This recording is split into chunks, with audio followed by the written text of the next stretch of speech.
Aldrin Sampear was in court today, and he joins us now. Good evening. Thanks for coming through, Aldrin. Just before we get to what actually happened outside court, who was there, the atmosphere, what were they doing?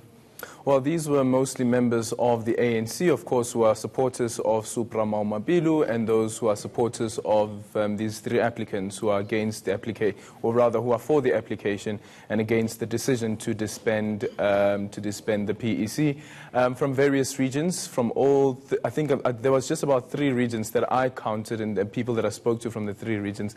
Not too sure whether Bujanala region was also part of the people who were there. But these were just supporters of Supra Mahumapelo, as well as I've indicated, these 3 applicants in this matter. In essence, what do they want?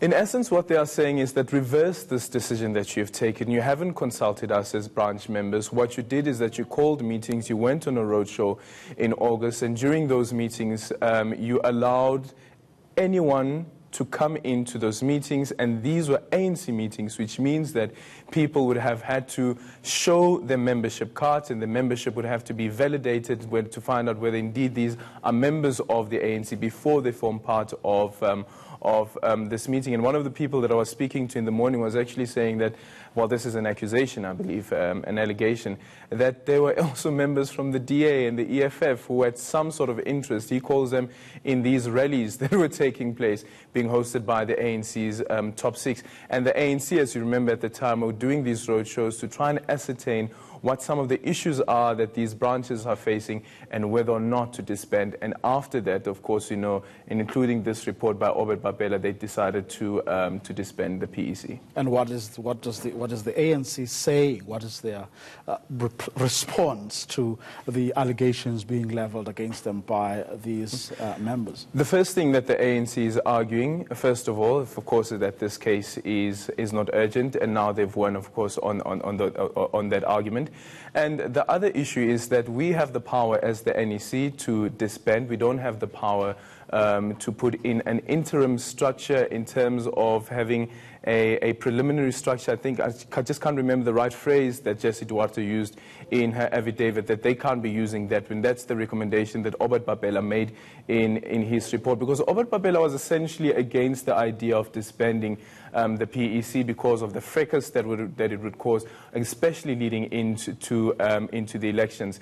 And the ANC NEC is saying that we used our power given to us by the constitution of the ANC to disband because the North West branches have been dysfunctional since 2016. And in the argument, as you heard earlier on from Supra Mahumapelo as well, is that if they've been dysfunctional since 2016, how then did you allow them to be part of a conference that went in, a national conference in Nasrec, that went on to elect this NEC now, which is saying that these branches were dysfunctional. But someone else was telling me that the problem was not so much about the branches, the branch numbers, but the problem was with the branches not having programs, and that's the issue that the NEC had. Some branches, for instance, didn't have the youth league structures, didn't have the ANC women's league structures, and that's the issue that the NEC had.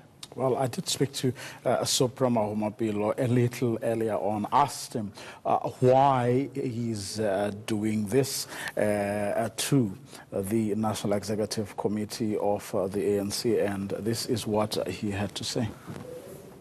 We are not questioning the right of the NEC to take such a decision, their power. We're not questioning that.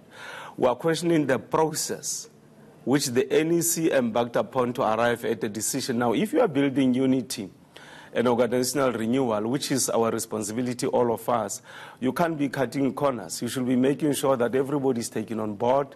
You take your time. The PC, for instance, is left with 4 or 5 months to go to the conference. Why rush to dissolve the structure?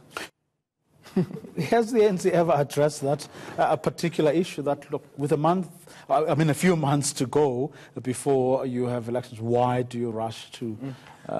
The argument from the ANC has always been that right now the PEC is dysfunctional. There's disunity in the PEC of the ANC. And the argument that I understand from one of the sources that I spoke to when President Cyril Ramaphosa was part of that NWC meeting one of the issues that he had was that the PEC does not have a program heading into the elections. And this is a big issue for the party, considering that the party fears that the opposition might make some inroads, considering what happened during the local government elections, especially in Rustenburg. So now here's the interesting bit, with Supra Mahumapelo now saying that we will actually go to court again. I've already instructed the lawyers to place this matter on the court roll. This will then mean it gets placed on a normal court roll. If it gets placed on a normal court roll, it will mean that the court will only hear the case after the new PEC would have been elected in the North West, and that provincial conference takes place on the 14th of February. Now, if that's the case, that then means that even the essence, or how does he put it again? The essence of presence of that PEC might be in jeopardy, because you'll have this court case where they are arguing that the decision that was taken by the NEC in August to disband the PEC and set up the PTT was unlawful, and the decisions made by the PTT, and the PTT right now is building and working on towards the conference, that the decisions that they took were also unlawful, and that must be reversed. And if they are successful in that court case, it might be another conundrum for the ANC. But even beyond that, the North West is a divided party. The ANC in the North West is a divided party. And how will this impact on the election campaign? Would Supra Mahumapelo be doing a door-to-door campaign, standing next to Cyril Ramaphosa, for instance? Okay.